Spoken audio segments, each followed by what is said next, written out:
Saudara, terima kasih atas kesetiaanmu selama saya memimpin. Saya menyatakan di sini, mohon diri, minta maaf. Saya tidak bersedia untuk dicalonkan kembali. Saya yakin sudah ada generasi penerus yang pantas untuk meneruskan tongkat kepimpinan di Beredar sebuah pidato Bapak Prabowo Subianto yang mengatakan bahwa beliau tidak mau lagi dicalonkan sebagai presiden. Apa yang akan terjadi di dunia perpolitikan tanah air di tahun 2029 jika Bapak Prabowo Subianto tidak mau dicalonkan lagi sebagai presiden? Apa yang akan terjadi? Ini bisa kita bahas secara runut, hitung-hitungannya tentang kandidat-kandidat yang punya kans besar menjadi pengganti Bapak Prabowo Subianto di tahun 2029. Nah, ini kita bukan menginginkan bahwa 2029 Pak Prabowo tidak boleh jadi presiden lagi, tidak. Tetap jargon kami ini, Prabowo Gibran 2 periode. Tetapi ketika Bapak Prabowo tidak mau lagi dicalonkan, tentu kami harus berhitung. Memperhitungkan peta politik tanah air. Mengingat orang-orang yang berambisi menjadi presiden pengganti Pak Prabowo ini lumayan banyak. Dan survei-survei sudah mulai ditebarkan ke seluruh Indonesia untuk melihat para kandidat capres siapa saja dari berbagai lembaga survei di tanah air. Kita akan membahas ini teman-teman, supaya kita bisa membaca kekuatan tokoh yang memang akan kita usung menjadi presiden. Seandainya Bapak Prabowo tidak mau dicalonkan sebagai presiden lagi. Sehingga Mas Gibran ini jagoan kita, posisinya ada di mana? Kita akan perhitungkan bersama-sama. Ada beberapa skenario yang cukup realistis jika Pak Prabowo tidak mau lagi diusung menjadi presiden. Yang pertama, kekosongan figur dominan di koalisi. Kita tahu beberapa hasil survei dari lembaga-lembaga survei tanah air menyatakan bahwa Pak Prabowo sampai saat ini, figur Pak Prabowo itu masih sangat dominan. Suara untuk beliau sebagai capres di tahun 2029 itu sangat dominan. Pemilihnya lumayan banyak, di angka yang lumayan tinggi, 35%.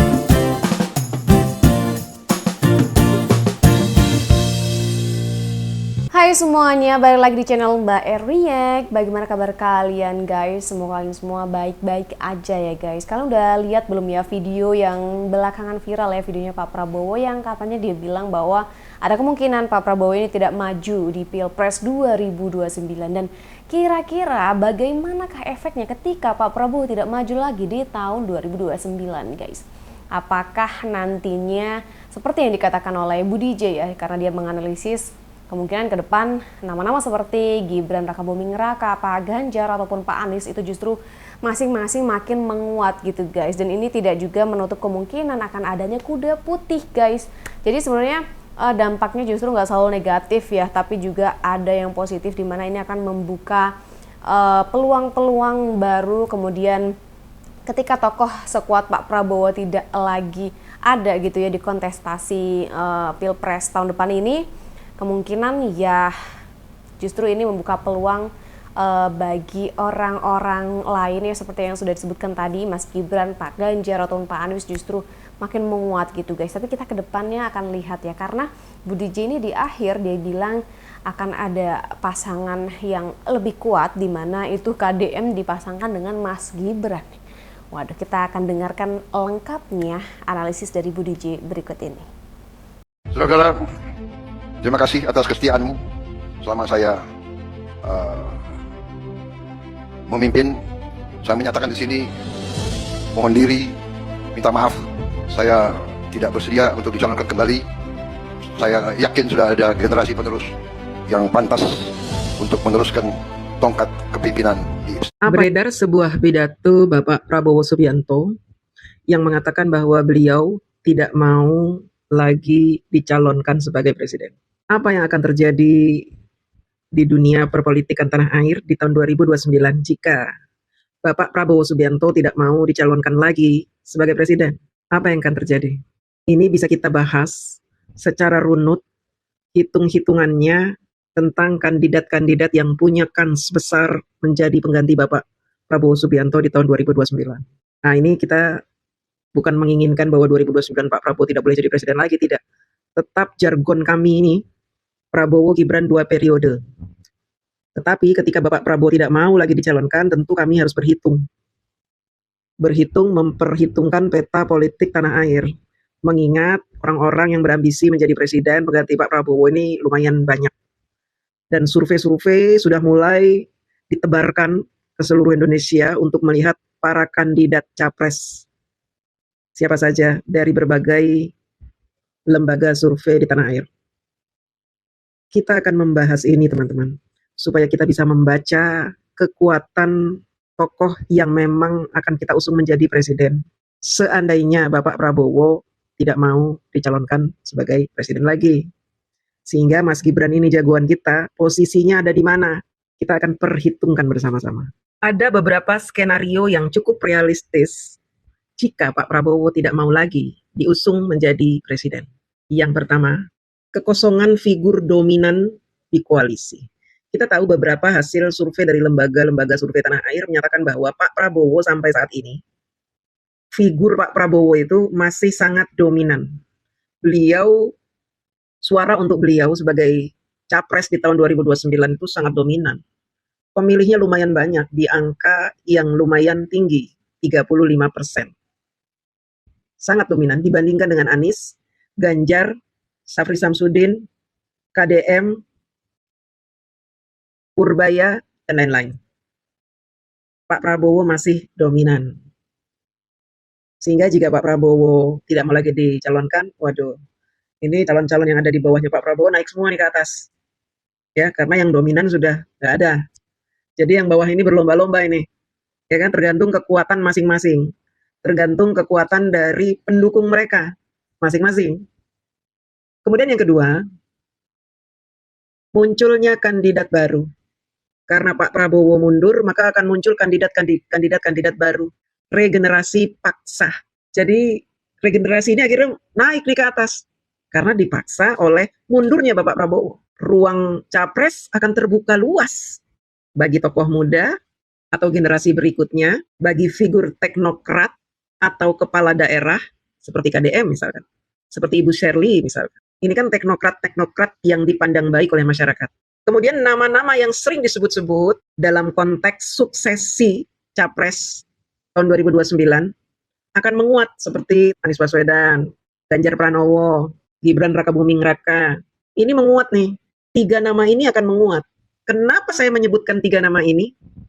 Karena memang merekalah 3 orang suksesi yang diinginkan oleh sebagian besar masyarakat. Tergantung pendukungnya masing-masing. Kok nggak ada AHY belum masuk sebagai kandidat capres karena AHY ini masih posisinya masih sebagai menteri. KDM kok enggak? KDM ini posisinya teknokrat. Dia masuk sebagai calon capres karena dia teknokrat yang digemari oleh masyarakat, termasuk Ibu Shirley, tokoh-tokoh teknokrat. Karena Bapak Prabowo ini nggak mau lagi dicalonkan, misalkan, maka koalisi ini akan pecah, teman-teman. Figur yang kuatnya udah nggak ada, udah nggak mau, pecah mereka. Mereka akan mencari figur-figur lain nih. Wah, saya mau cari nih siapa nih yang kayak suaranya banyak nih, siapa nih? Saya mau gabung ke Gibran saya mau ke Anies. Saya mau ke Ganjar aja. Saya mau ke KDM. Ini pendukung-pendukung Pak Prabowo ini nanti akan lari ke KDM nih. Karena KDM orang Gerindra. Nggak mungkin pendukung Pak Prabowo mendukung Gibran, nggak mungkin. Pendukung Pak Jokowi jelas mendukung Mas Gibran. Tapi pendukung Pak Prabowo larinya kemana? Ke KDM. Atau ke Syafri Samsudin. Ini 2 orang ini yang memungkinkan didukung oleh pendukung-pendukung Bapak Prabowo. Kemudian yang ketiga, akan terjadi pergeseran arah politik nasional. Arah politik nasional ini akan bergeser. Karena Pak Prabowo ini udah nggak mau melanjutkan apa yang diminta oleh Pak Jokowi untuk dilanjutkan. Cita-cita Pak Jokowi kan sampai 2045. Kalau Bapak Prabowo tidak mau dicalonkan kembali, artinya beliau menyerah. Maka otomatis arah politiknya menjadi berubah. Kalau Mas Gibran masih tetap dicalonkan sebagai wakil karena dianggap belum cukup pengalaman yang menjadi presiden, maka Pak Jokowi harus mencari calon presidennya. Dan ini butuh waktu untuk memikirkan itu. Makanya kita bahas jauh-jauh hari, supaya ada cukup waktu untuk memikirkan siapa kira-kira pengganti Bapak Prabowo Subianto. Kemudian yang keempat, dampak ke basis pemilih. Pak Prabowo ini punya basis pemilih yang loyal. Saya tahu pemilih Pak Prabowo yang loyal sejak 2014, yang kemarin terpaksa menyetujui Mas Gibran karena memang Mas Gibran dipilih oleh Pak Prabowo. Sebenarnya mereka tidak suka dengan Mas Gibran, tidak suka dengan Pak Jokowi, tapi terpaksa. Dan mereka mengambil keuntungan itu karena Bapak Prabowo yang mereka idolakan akhirnya menjadi presiden. Dan belakangan kita melihat bahwa mereka ini seperti kacang lupa kulit, tidak tahu diuntung. Banyak ini pendukung Pak Prabowo yang seperti itu, loyalis Pak Prabowo, tapi tidak semua. Karena biar bagaimanapun mereka juga menyadari bahwa Pak Prabowo tidak akan menjadi presiden kalau Mas Gibran bukan wakilnya. Karena pemilih Mas Gibran itu adalah pemilih Pak Jokowi yang jumlahnya sangat banyak. Sehingga hasilnya satu putaran. Ini ada campur tangan dari keberadaan Mas Gibran. Suka tidak suka itu harus diakui. Kemudian yang kelima, posisi Bapak Prabowo ini berpengaruh. Berpengaruh, walaupun Bapak Prabowo tidak mau dicalonkan kembali, tapi posisi beliau ini berpengaruh. Beliaulah nanti yang akan menentukan siapa pengganti beliau. Dari suara-suara yang mendukung beliau. Pendukung-pendukung beliau yang die hard ini mau mendukung siapa nih? Kalau mendukung Mas Gibran kan sebagian besar mungkin ya nggak mau ya.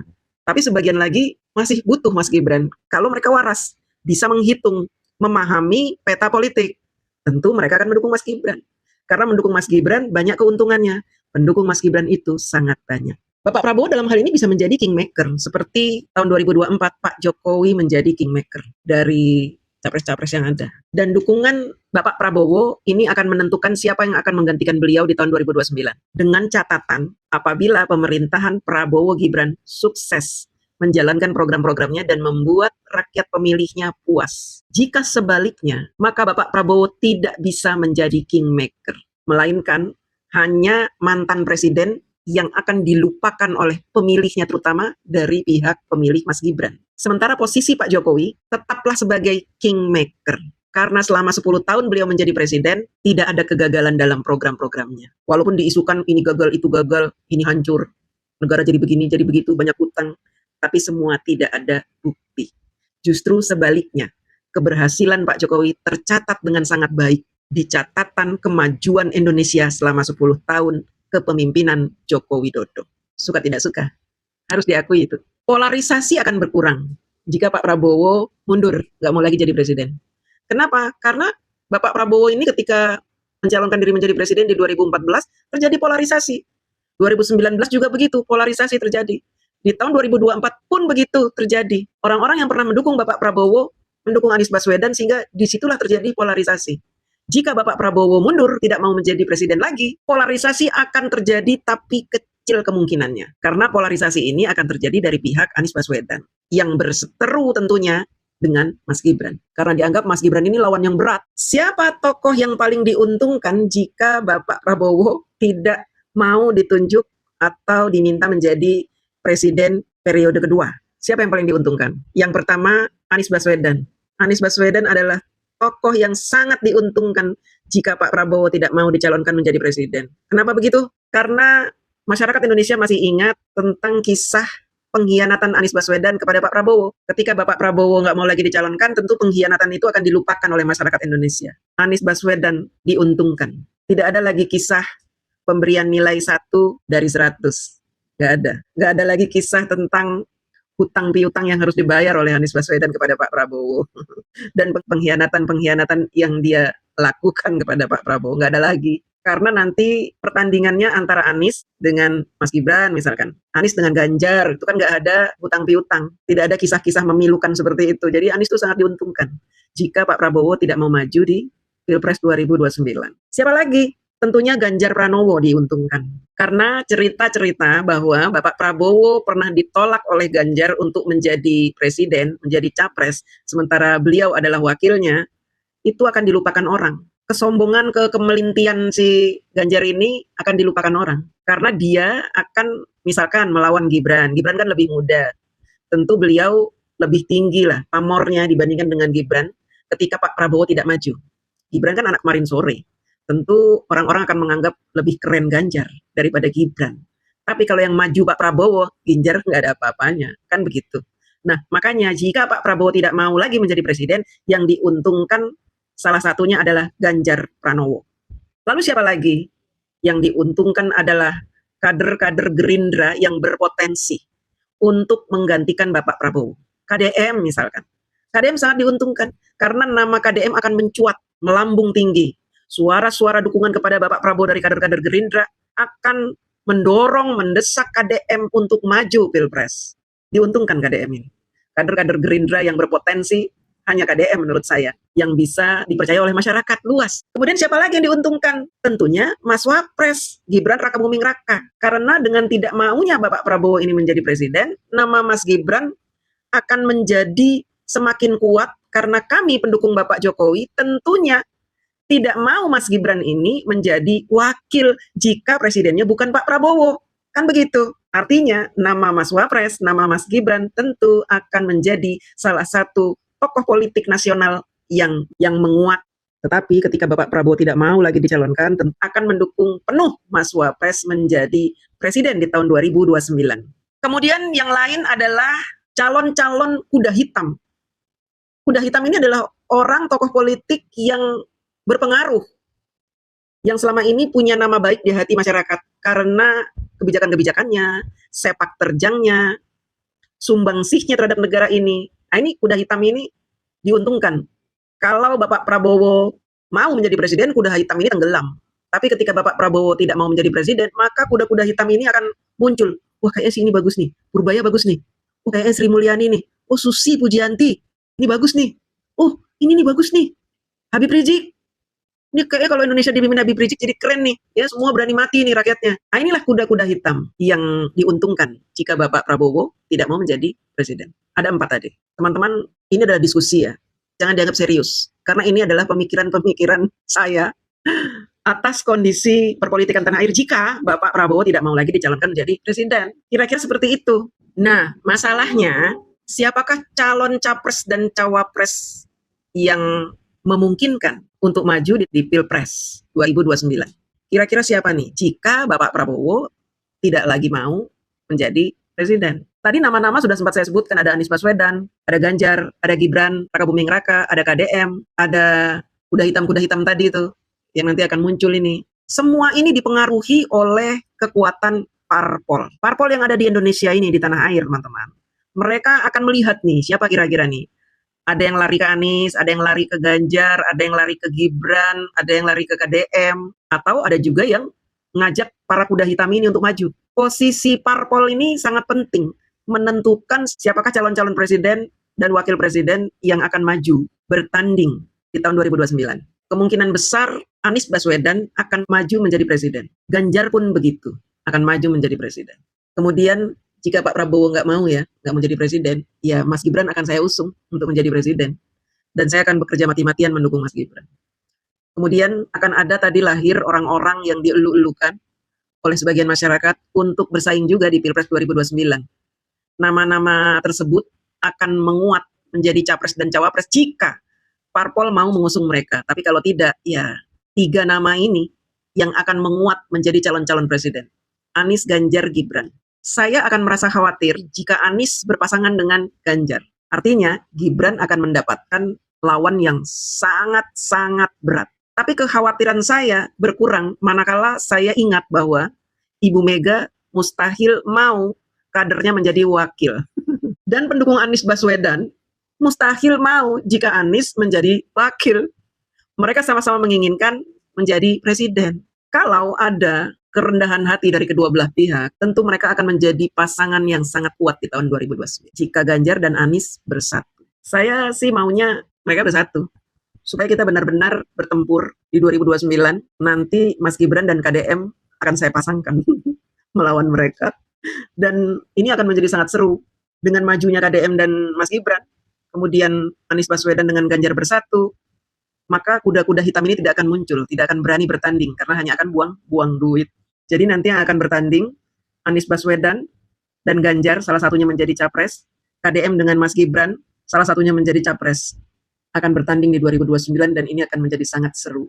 Saya tentunya akan turun ke lapangan, ikut mengkampanyekan Mas Gibran sepenuh hati. Saya akan bangunkan akar-akar rumput sampai ke RT RW untuk bergerak semuanya, memenangkan Mas Gibran. Tentunya akar-akar rumput yang memang mendukung Pak Jokowi dan Mas Gibran, yang jumlahnya tidak sedikit, teman-teman. Saya sudah petakan semuanya ini. Sampai ke akar rumput yang silent, yang tidak pernah pegang HP, saya sudah petakan. Saya berani bertanding. Gibran KDM dengan Ganjar Anies Baswedan. Tetapi kalau PDIP nggak mau menjadi wapres, Anies juga nggak mau menjadi wapres, mereka tentu akan bertanding lagi. Dan sama kejadiannya seperti 2024, mereka tentunya akan ngerjain Mas Gibran dan KDM nanti. Jangan khawatir, kekuatan KDM dengan Gibran ini sama seperti kekuatan Prabowo dan Gibran. Jika lawannya Anies dan Ganjar. Begitu teman-teman, kira-kira. gambaran peta perpolitikan 2029 jika Bapak Prabowo tidak mau dicalonkan lagi menjadi presiden ya. Tapi ini hanya pemikiran saya saja. Teman-teman boleh berbeda pandangan. Terima kasih. Oke guys, jadi seperti itu ya video cuplikan dari Pak Prabowo sendiri juga yang mengatakan hal yang demikian, dan seperti itu tadi ya analisis dari Budi J ketika memang Pak Prabowo nantinya tidak maju lagi di Pilpres 2029. Tapi pada akhirnya semua akan kembali ke satu hal guys, di mana semua ini ya tergantung dari keputusan Pak Prabowo sendiri akan seperti apa ke depannya. Tapi kalau misalnya memang tidak lanjut di 2029 ya dampaknya akan seperti yang dianalisis oleh Budi J tadi guys. Tapi menurut kalian, apakah kalian punya pendapat yang lain kira-kira ketika benar Pak Prabowo tidak maju lagi di 2029? Silahkan tulis pendapat kalian di kolom komentar. Jangan lupa juga untuk like dan subscribe guys channel Mbak R React. Sampai jumpa di video-video berikutnya. See you.